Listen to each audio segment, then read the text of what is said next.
गंगा रे जमुनावासी माटी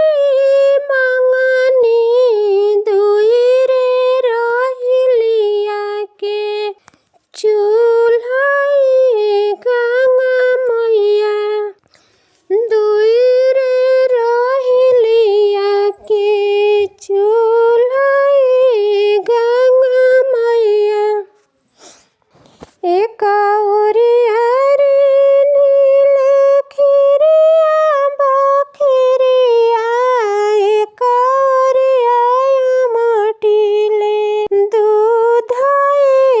गंगा मैया के करा के रे नीलो खिरिया बखिरिया के करा के मटेलू दूधाए गंगा मैया के करा के मटेलू दूधाए गंगा मैया ससुर